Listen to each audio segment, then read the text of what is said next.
Hello everyone, welcome to परीक्षा 247। इस videos में हम लोग डिस्कस करेंगे कि जो ईस्ट इंडिया कंपनी है उसने जो भी एक्ट्स 1858 से लेके 1947 के बीच में पास किए हैं, उन सारे एक्ट्स पे जो भी प्रीवियस ईयर क्वेश्चंस आए हुए हैं एग्जाम्स में, स्टेट पीसीएस एग्जाम में या फिर यूपीएससी जो भी एग्जाम कंडक्ट कराती है उन सारे एग्जाम्स में, तो उन क्वेश्चंस को हम लोग डिटेल में डिस्कस करेंगे। साथ में उस पर्टिकुलर टॉपिक या फिर उस पर्टिकुलर थीम पे कुछ भी एडिशन होगा जिससे फ्यूचर में क्वेश्चन बन सकता है, उन सारी चीजों को हम लोग डिस्कस करेंगे। ठीक है, याद करने की कोशिश करेंगे जिससे आगे एग्जाम में अगर उस टॉपिक से क्वेश्चन आता है तो आप इजिली उसको सही कर सके। ठीक, तो चलिए शुरू करते हैं। फर्स्ट क्वेश्चन जो है कि read the following statement with reference to the India council act 1861। ठीक है, जो क्वेश्चन है हम लोगों का वो 1861 का जो एक्ट है उस पे है। इसमें हम लोगों को करेक्ट ऑप्शन चूज करना है। पहला है कि as a result of this act total members of executive council of governor general became 7। ठीक है, तो गवर्नर जनरल का जो एग्जीक्यूटिव काउंसिल था उसमें टोटल 7 मेंबर्स थे, इसका कहना है। ठीक है, चलिए देखते हैं अगला ऑप्शन कि for legislative work number of additional members could be minimum 6 या फिर मैक्सिमम 12। ठीक है, तो जो लेजिस्लेटिव वर्क है, ठीक है, उसके जो मेंबर्स हैं, एडिशनल मेंबर्स हैं, वो मिनिमम 6 या फिर मैक्सिमम 12 हो सकते हैं। थर्ड ऑप्शन जो है कि no differentiation was made between state and central subject. 1861 का जो एक्ट था उसमें कोई भी डिफरेंस नहीं बताया गया था, बनाया गया था स्टेट और सेंट्रल सब्जेक्ट्स में। ठीक, तो देखिए इसमें जो पहला ऑप्शन है कि इसमें जो गवर्नर जनरल था, ठीक है, उसके एग्जीक्यूटिव काउंसिल की स्ट्रेंथ 7 थी। ये 7 नहीं, ये केवल 5 थी। ठीक, तो ये ऑप्शन आपका गलत हो जाएगा, इसमें 5 थी। ठीक, तो एलिमिनेट करने की कोशिश करते हैं। पहला ऑप्शन तो हमारा ये गलत हो गया। ठीक, ये गलत हो गया, ये गलत हो गया। देखिए एलिमिनेशन के थ्रू ही हो गया। अब बाकी दो चीजें जो हैं उसके बारे में अगर हम नहीं जानते हैं फिर भी ये क्वेश्चन हम कर सकते हैं। ठीक, फिर भी जो आपका लेजिस्लेटिव वर्क था उसमें जो एडिशनल मेंबर्स थे, ठीक, ये मिनिमम 6 हो सकते थे और मैक्सिमम 12 हो सकते थे। यहाँ पे जो करेक्ट ऑप्शन होगा, आंसर आपका होगा, वो आंसर बी होगा। ठीक, इसमें एक दो चीजें जो ऐड कर सकते हैं, ठीक है, जो याद रख सकते हैं, वो ये है कि जो 1861 का एक्ट था, ठीक है, याद रखना है आपको, ये पूछ चुका है, प्रीवियस ईयर पेपर है कि 1861 का जो एक्ट है उसके थ्रू इंट्रोड्यूस किया गया था पोर्टफोलियो सिस्टम।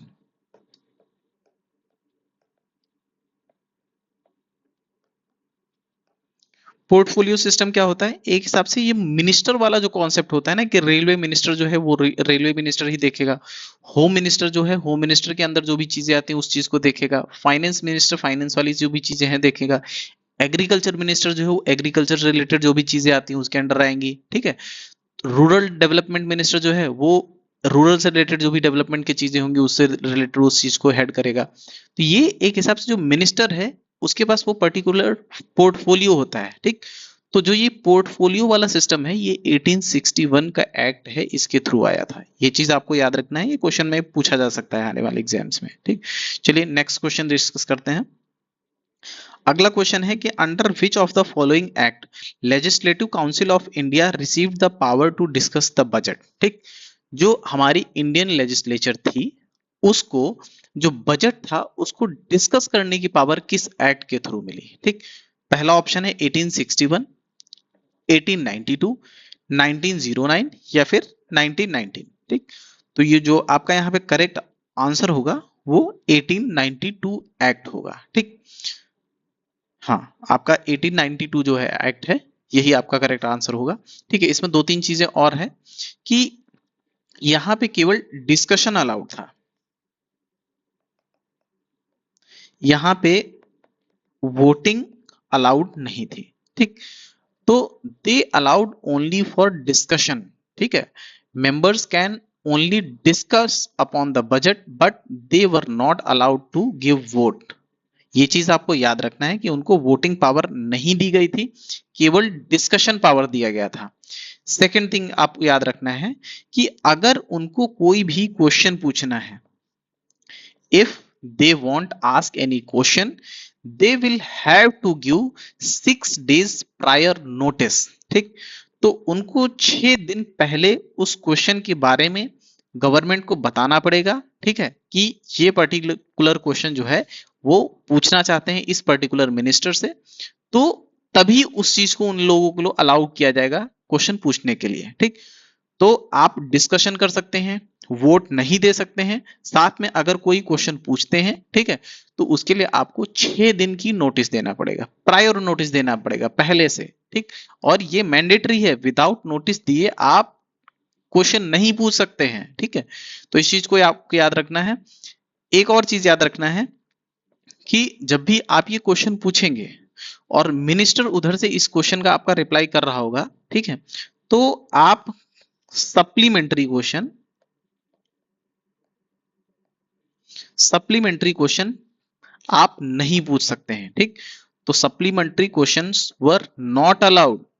ठीक, अब हम लोगों ने यहाँ पे क्या क्या देखा कि जो 1892 का एक्ट था उसके थ्रू बजट का डिस्कशन अलाउड हो गया था। ठीक है, डिस्कशन की पावर दे दी गई थी, वोटिंग राइट नहीं दी गई थी। ठीक है, क्वेश्चन अगर पूछना है तो आपको 6 days का प्रायर अप्रूवल लगेगा, प्रायर नोटिस लगेगी।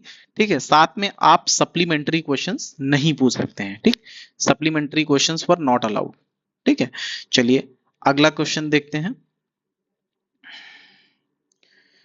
नेक्स्ट क्वेश्चन है हमारा कि विच of the following act provided for communal representation in India. ठीक है, तो किस एक्ट के थ्रू इंडिया में कम्युनल रिप्रेजेंटेशन लाया गया? 1892, 1909, 1919 या फिर 1935 का जो एक्ट था। ठीक है, आपका जो यहाँ पे करेक्ट ऑप्शन होने वाला है वो 1909 होने वाला है। ठीक, जो ये एक्ट था इसको एक सेकेंड, मॉर्ले मिंटो रिफॉर्म भी बोलते हैं। ठीक, तो ये भी क्वेश्चन आ सकता है। अच्छा, ये इसमें मेंशन है मॉर्ले मिंटो रिफॉर्म या फिर मिंटो मॉर्ले रिफॉर्म। ठीक है, कुछ भी आ सकता है, इसको बोलते हैं।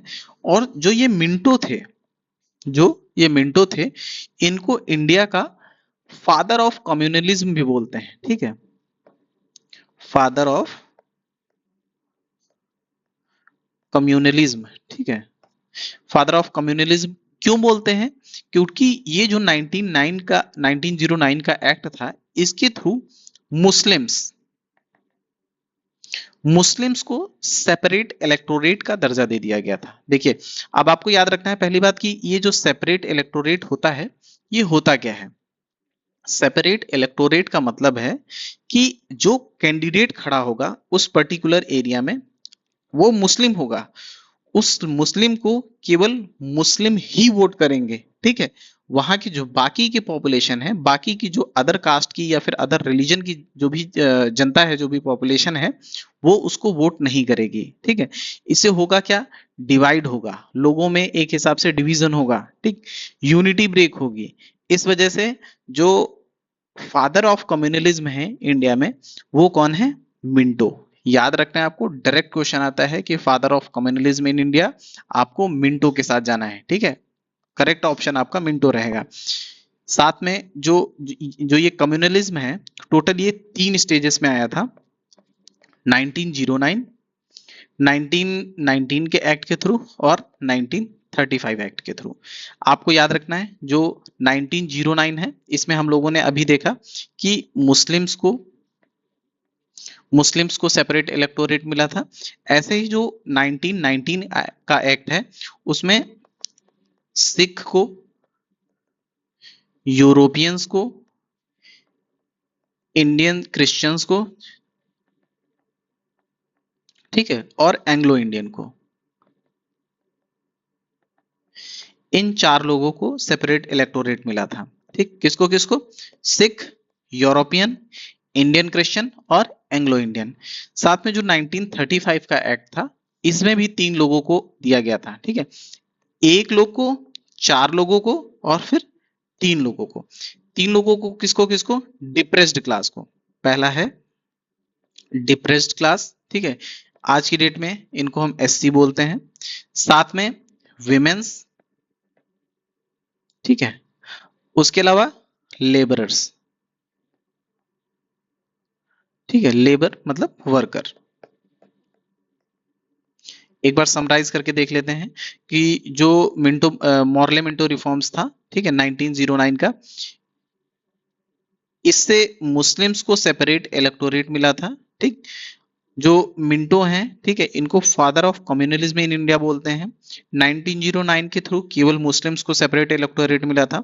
जो 1919 का एक्ट था उसमें Sikh, Europeans, Indian Christian, Anglo Indian, ठीक है, इन चार कम्युनिटीज को मिला था। उसके बाद जो 1935 का एक्ट था उसमें सबसे पहले जो डिप्रेस्ड क्लास था उसको सेपरेट इलेक्टोरेट मिला था, विमेंस को मिला था और साथ में लेबरर्स को मिला था। ठीक है, तो ये सारी चीजें आपको याद रखनी है। यहाँ पे हम करेक्ट ऑप्शन देख रहे हैं कि मॉर्ले मिंटो रिफॉर्म्स जो इसका है उसके थ्रू